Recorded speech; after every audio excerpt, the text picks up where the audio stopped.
When Kathleen McLelland and her partner Michael Curry discovered their stolen caravan had been traced, they presumed they'd soon have it back. But it wasn't quite that straightforward. The retirement treat bought with life savings. It was stolen from the couple's home in Surrey in 2011. But Kathleen and Michael were in between insurance policies, so they weren't covered for a payout. 18 months on, the police found the caravan, but had no powers to get it back, as a traveller family was living in it and claimed to have proof that they bought it. So now the couple's only option is to go to court to try to get it returned.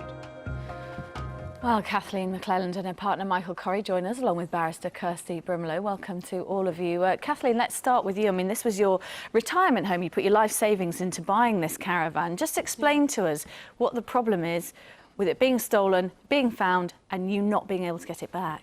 Why can't you get it back? We can't get it back because they have a receipt to say that they've bought it from a gentleman in a pub for £300. And it's worth 30,000 quid. Yes, the caravan was paid. We paid 20,000 for the caravan, 20,000. and it was kitted out, everything in it. It was another £10,000 worth of goods inside the van as well. So they are living in it. They can't be moved out. They've got children.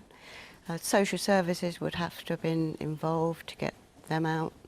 And it was just too much, I think, too much hard work for the police to get there. What's this done to you? I mean, these are your retirement dreams shattered, aren't they? Yeah, really?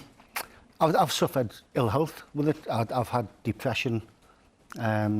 Because I blame myself. Could I have done more to secure it, even though it had a wheel lock on it, a hitch lock and the alarm, all set up and in place. So. And to make matters worse, it wasn't insured at the time. You were between policies. That's right, yeah. So you couldn't claim it back. Yeah, they put the other policy up, and it lapsed, and we thought, well, we'll just go online and find out. And what did the police say to you?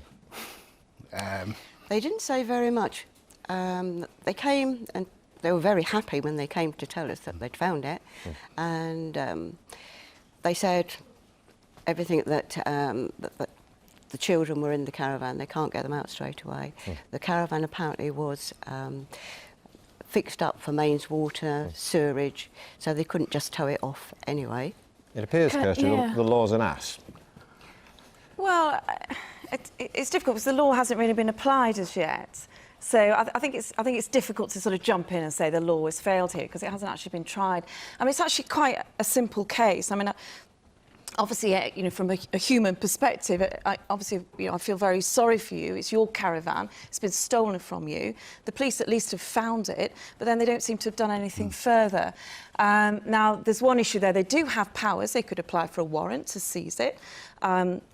They've decided not to do that. Because the guy says he paid for it. He says he's got a receipt. He bought it for 300 quid in a pub, apparently. Well, 300 quid down a pub with a piece of paper. I mean, that's his problem. He's got an action against the guy he bought it from because it's stolen. So that's not your issue.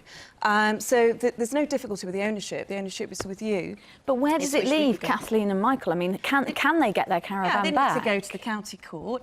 They need to get a local solicitor, and there's plenty out there.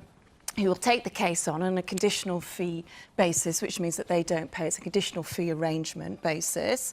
Unfortunately, there's no legal aid anymore because the government's got rid of that. So what's that likely to cost them? It won't cost them anything. They'll get their caravan back and a lawyer will do it for them. So my suggestion is rather than, although this is useful, rather than going to perhaps a newspaper and having a big interview in the Daily Mail, which has its own agenda, bashing the Human Rights Act, it's nothing to do with the Human Rights Act. It's simply an ownership matter. So Kathleen, go to a lawyer and go to court. do you have the heart to do that? Do you think, you know, have you got the energy? Because you thought it was going to cost you a lot of money, didn't you, in court? And Kirsty said it won't. I think it's got to the point now where we're so worn down with it all. I just, you know, can't be bothered anymore. That's a And shame. let's face it, they've been in there for so long. What state is it going to be in? Do we really want it back? I think you should have another chat with Kirsty, because I'm sure Kirsty's They're got some trying to mates in the sort it out, legal get the profession who could help you out and sort this one out, because it does appear on the face of it absolutely outrageous that this has happened to I you. think you've got two options. You can go back to the police and say this isn't good enough. Why don't you apply for a warrant to seize the caravan back? It's not a home. It's not a sort of Article 8 property squatters thing. This is a moving. It's a bit like a vehicle. It's something which has been stolen and has been moved away. So you're entitled to have it back. Okay. So don't get distracted by that sort of thing. We wish you well. Yes, but Thanks good luck very with it much. all. Thank Thank you you very for coming Thanks in. for coming. Thanks for having Thank you, us. Kirsty. Thank you. Right, it's time to dust down your Stetson, not you, and saddle up.